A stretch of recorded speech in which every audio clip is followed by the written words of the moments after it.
चाहे नहीं कुछ। Thank you, sir. I take your permission to speak from here.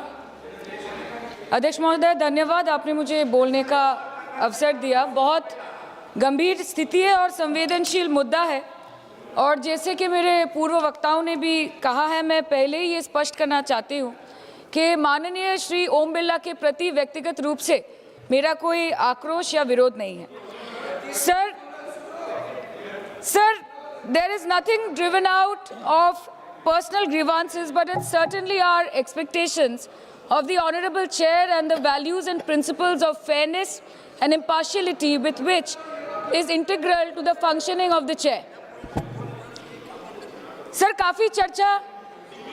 देखिए, अपोजिशन का ही एक माननीय सदस्य बोल रही है, आप सब लोग अपना विषय बुलाते चला कि please be seated, all the members request, please be seated, please be seated. क्या कर रहे हैं आप? एक महिला सांसद बोल रहे हैं। टाइम मत काटिएगा प्लीज मेरा। हाँ, नहीं टाइम नहीं, आप बोलो, बोलिए। आपका सहयोगी को बोलिए बैठने के लिए। सर, हमारा तो अकेला चलो है, तो अकेला चलो है।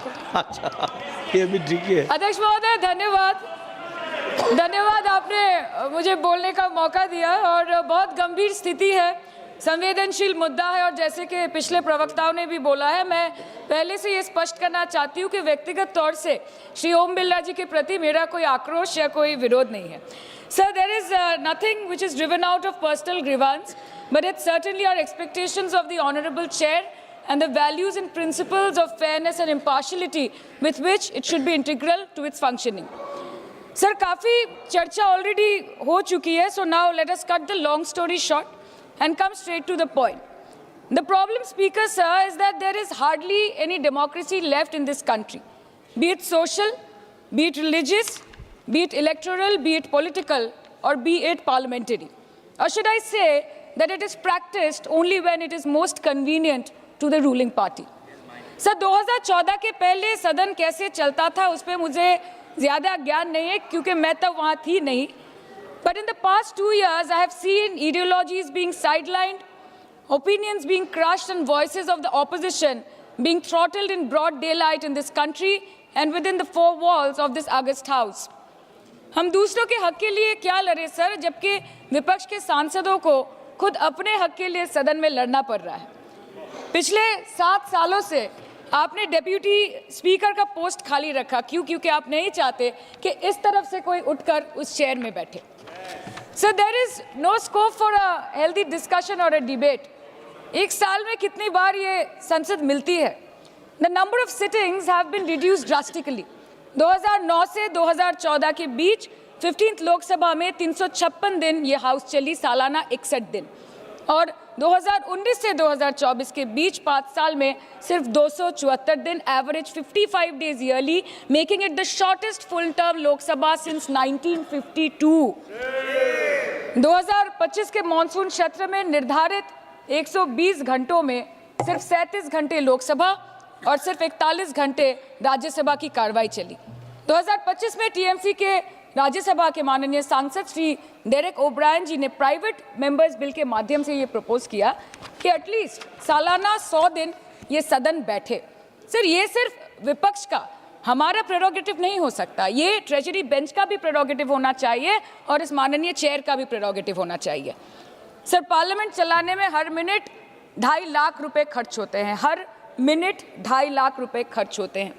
2014 से लेकर 2024 के शीतकालीन सत्र तक कुल मिला के 2200 मिनट, 92 दिन और 3,300 करोड़ रुपए का लॉस हुआ। क्यों? क्योंकि आप नहीं चाहते थे कि महत्वपूर्ण विषयों पर चर्चा हो। अध्यक्ष जी, ये चेयर का काम है निश्चित करना कि ये सदन चले, ये विपक्ष का काम है सवाल उठाना, और ये सत्ता पक्ष का काम है कि वो हर सवाल का जवाब हर उस इंसान को दे जिसके टैक्स के पैसे से ये सदन चलता है। परंतु ये बोलते हुए मुझे खेद है कि सरकार ने इस देश के पॉलिसी मेकिंग प्लेटफॉर्म को अपना एडवर्टाइजमेंट पोर्टल बना दिया है, and they are manipulating this honourable chair to silence the opposition and this august house to blow their own whistle, and they are trying to murder parliamentary democracy by rendering institutions toothless. Sir CAG reports बनना बंद हो गई है. The number of CAG reports tabled in parliament has reduced from 53 in 2015 to merely 18 reports in 2023. Public accounts committee का काम क्या है sir? अगर रिपोर्ट्स ही नहीं बनेंगी, टेबल्ड ही नहीं होगी, तो पब्लिक अकाउंट्स कमेटी में जाएंगे कैसे, स्क्रूटिनी भी कैसे होगी? How will the parliament and the people of this country know about the irregularities, the wasteful spendings, inefficient contract management and substandard project implementation taking place in this country every day in each department? You have completely eliminated the concept of transparency and accountability. The BJP government merged the 92-year-old independent railway budget with the union budget 2017. जब हमारी honourable CM माननीय ममता बनर्जी यहाँ की railway minister थी, तो तब पूरे देश के लोगों को अवगत करती थी कि रेलवे के क्षेत्र में इस देश के किस कोने में क्या काम हो रहा है, चाहे वो स्टेशन हो नए नए या नए रेल हो या फिर नए कितने सारे इंजन्स बने, कितने सारे रेलवे की गिनती बढ़ गई कोचेस की, सबको पता चलता था. और आज यूनियन बजट में रेलवे जैसे एक इम्पॉर्टेंट कमोडिटी जिसके साथ देश के 20 से 30 करोड़ लोग ऑन अ डेली बेसिस जुड़े हुए हैं, उसका शब्द, उसका नाम तक लिया नहीं जाता. आप ओवरनाइट रात के 12 बजे 1 बजे बिल्स लेकर आते हैं, और सामान्य बिल्स नहीं सर, बिल्स जो लोगों का वर्तमान और उनके भविष्य के साथ डायरेक्टली जुड़े हुए हैं. फार्म लॉज, वक़्फ़, BNS, the Constitution 13th Amendment Bill 2025, which says removal of ministers on detention, changing Manrega to VBG Ramji, and you expect us to read, research, review and rise to speak on it within 12 hours of it being brought? Sir, these bills, these legislations require attention to detail. They need to be thoroughly researched. Sir हम करें भी तो करें क्या, जाए भी तो जाए कहाँ? आधे से ज़्यादा बिल तो इस सदन में बिना चर्चे के पास हो जाता है. Sir, over the last 10 years, more than 67% of the budget has been guillotined. Between 2019 and 23, about 18% of the union budget was voted out on without discussion. In 2023, the entire union budget, and in 24-25, 89% of the budget was passed without discussion. एक साल चुप बैठने के बाद opposition के दबाव में आकर आप मणिपुर पे चर्चा करने पर मजबूर हुए, और किया भी तो कब, रात के 2 बजे जब देश सो रहा था. आप चाहते हैं कि हम ये सब देखें और इस सदन में चुप रहे. बंगाल के हक का 2 लाख करोड़ बाकी है. हर दिन कोई नया कमीशन, कोई नई एजेंसी आ जाती है राज्य सरकार और रूलिंग पार्टी को डिस्टर्ब करने. इलेक्शन कमीशन के बलबूते पर लाखों करोड़ों वोटरों का नाम काट रहे हैं आप, और आप बोलते हैं कि हम इस सदन में आवाज ना उठाएं, इसका विरोध ना करें. आज SIR के चलते पूरे देश में 150 से ऊपर लोगों की मौत हो गई. BLOs ने आत्महत्या कर ली. आम आदमी को चिंता से, डर से दिल का दौरा आ गया.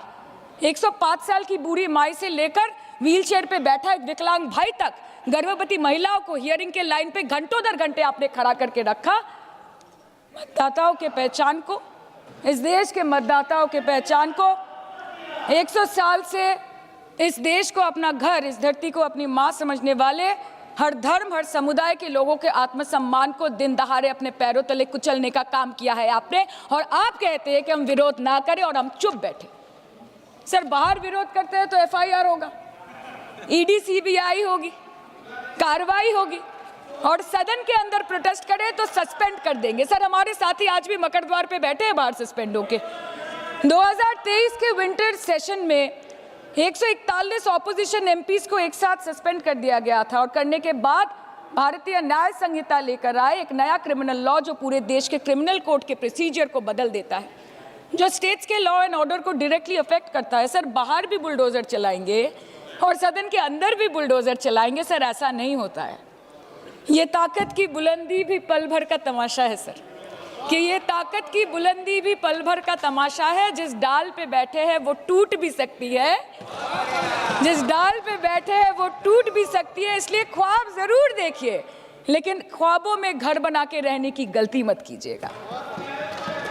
सर आज 303 से ज्यादा MP आपके हैं, 2000 से ऊपर MLA आपके हैं, 21 राज्य आपका है. हर डिबेट, हर डिस्कशन, हर बिल पे बोलने के लिए 70% वक्त आपको मिलता है. मीडिया आपका, सब उनका है. हम अपने लीडर का नाम 1 से ज्यादा 2 बार बोले तो हम पे रोक लगाई जाती है, और ट्रेजरी बेंच वाले वहाँ बैठ के पार्टी का नारा लगाते हैं और अपने नेता मंत्रियों का नाम जपते हैं, तो तब सब ठीक है सर, कोई प्रॉब्लम नहीं है सर। इस सदन का कैमरा, बहुत मेरे साथी बोल रहे थे कि कैमरा भी ये सब देख देख के कॉम्प्रोमाइज हो गया। बोलते हमें दिखाता आप लोगों को है। माइक जब हमारी बातें खलने लगे तो माइक ऑटोमेटिकली ऑफ हो जाती है सर, ये पता है सबको। मैगजीन दिखाना, किताबों से कोट करना राहुल जी, अखिलेश जी, अभिषेक जी को अलाउड नहीं है, पर ब्लू आइड बॉय को अलाउड है सर, अलाउड है सर। मैं नाम नहीं ले रही हूँ, अच्छी बात बोलिए। आप सही कहते हैं सर कि देश देख रहा है, देश सच में देख रहा है कि कैसे ऑपोजिशन आ भी करती है तो हो जाती है बदनाम, और वो कत्ल भी करते हैं तो चर्चा नहीं होता। और हम मानते हैं कि एलओपी का सलाहकार कोई नहीं है सर, परंतु प्रधानमंत्री जी का सलाहकार बनके उनको सदन में आने से रोक दिया ये कहकर कि महिला सांसदों से उनको खतरा है। सर आपने तो हमको देशवासियों के सामने आतंकवादी बना दिया, और जबकि असली आतंकवादी इस देश में साइकिल चला के घुस जाते हैं और पैदल वापस चले जाते हैं, आप उनको रोक नहीं पाते। भारत पे चीन का आग्रासन आप रोक नहीं पाते। भारत किससे तेल खरीदेगा, कितने दिनों के अंदर खरीदेगा, किससे दोस्ती निभाएगा, किससे दुश्मनी बरकरार रखेगा, कोई और देश का राष्ट्रपति हमें ट्विटर पे आके लेक्चर देता है, इंस्ट्रक्शन देता है, आप उसको रोक नहीं सकते। और सदन में हम सांसदों को रोक के you feed on your ego. Sir कृपया इतना भरोसा रखिए कि लड़ाई नीतियों की है, विचारों की है, आपके और हमारे परिवारों की नहीं, इस देश के लोगों के अधिकार की है। हाँ लड़ते हैं हम आपसे, हम लड़ते हैं आपसे, संविधान हाथ में लेके लड़ते हैं, हाथ में हमारे तलवार नहीं है सर। और सर ये देश के लोग समझ गए हैं कि आपको महत्वपूर्ण विषयों पर बात नहीं करनी है, महत्वपूर्ण विषयों पर बात नहीं करनी है सर, के ऊपर चर्चा चल रहा है सर, पार्लियामेंट्री प्रोसीजर ये विषय है ना सर। मुद्दे पर भी आना कीजिए, चर्चा नहीं करनी है सर, ठीक है। बेरोजगारी पे चर्चा नहीं करनी है, हाँ जी, शिक्षा पे नहीं करनी है, स्वास्थ्य पे नहीं करनी है, बजट पे नहीं करनी है, प्रदूषण, SIR, डिफेंस, विदेश नीति, नेशनल सिक्योरिटी पे नहीं करनी है, एप्स्टीन फाइल्स पे नहीं करनी है। मुद्दा है स्पीकर्स का रिमूवल, उसके ऊपर बैठ के सिर्फ वाह मोदी जी वाह करना है सर, कीजिए। पर आपसे विनती इतनी है कि डेमोक्रेसी को बचाइए और कृपया इस सदन को किसी पार्टी का पार्टी ऑफिस मत बनने दीजिए सर, यही दरख्वास्त है। क्योंकि ये सदन जैसे हमारे आदरणीय प्रधानमंत्री के लिए मंदिर है, वैसे हमारे लिए भी मंदिर है, और गणतंत्र हमारी पूजा है, संविधान हमारी गीता है। और इस मंदिर में बैठ के अगर कोई झूठ बोले और गीता पे हाथ रखे, कोई अन्याय करे, तो sir all India Trinamool Congress जो इस देश की 3rd लार्जेस्ट ऑपोजिशन है, that will surely not pander or surrender to your step motherly or should I say step fatherly attitude। अंत में अध्यक्ष महोदय मैं पुनः ये कहना चाहती हूँ कि ओम बिरला सर से व्यक्तिगत रूप से मुझे कोई भी विरोध नहीं है, और मुझे ये बुरा लग रहा है कहते हुए कि मैं पहली बार की सांसद हूँ और मेरे पहले टर्म में उनके विरोध में मुझे ये अविश्वास और अनास्था प्रस्ताव लाना पड़ रहा है। मैं चाहती हूँ कि उनकी चेहरे की हंसी सदैव बरकरार रहे, और इसी संदर्भ में मैं एक शेर कह के अपनी बात खत्म करना चाहती हूँ कि तू लाख बेवफा है मगर सर उठा के चल, कि तू लाख बेवफा है मगर सर उठा के चल, दिल रो पड़ेगा तुझे पशेमान देखकर। Thank you so much. Thank you. Honourable members, E.T.